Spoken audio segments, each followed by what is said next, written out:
Stomatoloqlar ixtisarlarla bağlı etirazlar eləyirlər. Bu barədə mən məlumatlara rast gəldim. Amma məsələnin mahiyyəti və kökü nədən ibarətdir? Çox yaxşı xatırlayıram. Ötən ilin noyabr ayıdır, səhv eləmirəmsə, təbib rəhbərliyi brifinq keçirdi və o zaman da artıq bu məsələlər müzakirə olunurdu və qeyd elədi ki, biz araşdırmışıq, stomatoloqların fəaliyyətini dəyərləndirmişik və onların işinin keyfiyyətinin artırılması ilə bağlı 8 ay öncə xəbərdarlıq eləmişik. Yəni bu fikri noyabr ayında brifinqdə qeyd elədilər ki, 8 ay öncə, yəni ilin əvvəlində artıq stomatoloqlara bildirmişik ki, öz fəaliyyətinizdə dəyişiklik eləyin, müsbət addımlar atın. Amma problem nədədir? Niyə təbib bu xəbərdarlığı eləmişdi? Məsələ bilirsiniz nədən ibarətdir? Araşdırırlar və məlum olur ki, bir il ərzində Bakı və rayonlardan gedir söhbət, xəstəxanalarda, poliklinikalarda olan stomatoloqların bir çoxları bir il ərzində bir xəstə qəbul edir.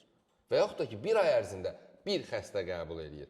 Hətta elə olub araşdırmalarda ki, bəzi stomatoloqlar ümumiyyətlə rəsmi olaraq qeydiyyatda onların xəstəsi olmayıb.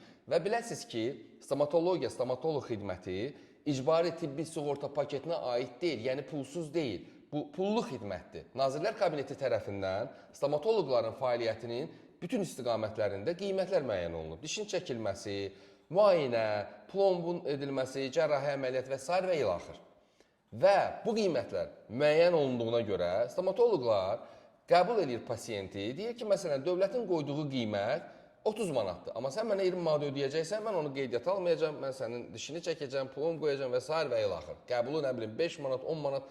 Yəni, bugün etiraz eləyənlərin bir çoxunun əgər xəstəsi yoxdursa və əgər orada gəliri yoxdursa, onlar niyə etiraz eləyirlər? Yəni, burada axı bir məsələ nəzərə almaq lazımdır ki, stomatoloqların əmək haqqı, onların kommunal xərcləri, köməkçilərinin xərcləri, dərman vəsaitlərinin saxlanılması hamısı dövlət hesabına həyata keçirir. Və dövlət də baxır ki, stomatoloqların özlərinin də həyata keçirdiyi qeydiyyata görə onlar il ərzində heç bir xəstə qəbul eləmir. Rentabelli deyil və eyni zamanda əgər işləmirsə, maraqlı deyilsə, deməli keyfiyyəti aşağıdır ki, onda belə çıxır ki, ora xəstə gəlmir. Yox, keyfiyyət yuxarıdırsa, xəstə çoxdursa, niyə onu dövlət rəsmi olaraq görmür? İndi siz deyin mənə, bu məsələnin etiraz etməsinə onların haqqı çatır, yoxsa yox? Siz vaxtında noyabr ayından əvvəl, hətta 8 ay öncə, ilin əvvəlində sizə xəbərdarlıq ediləndə ki, axı gəlin xəstələrinizi qeydiyyata alın, niyə almırsınız?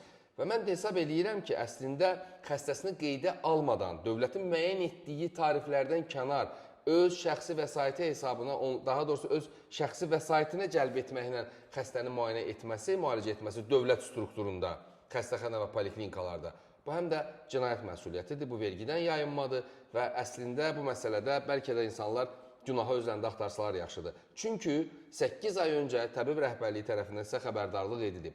Brifinqdə bu məsələ deyilibsə və həqiqətən də siz il ərzində bir xəstə qəbul edirsinizsə, bir il ərzində, 12 ay ərzində o həkimin bircə xəstə qəbulu olursa, dövlət niyə o həkimə əmək haqqı verməlidir, onun xərclərini üstələməlidir? Siz deyin, kimdir haqlı?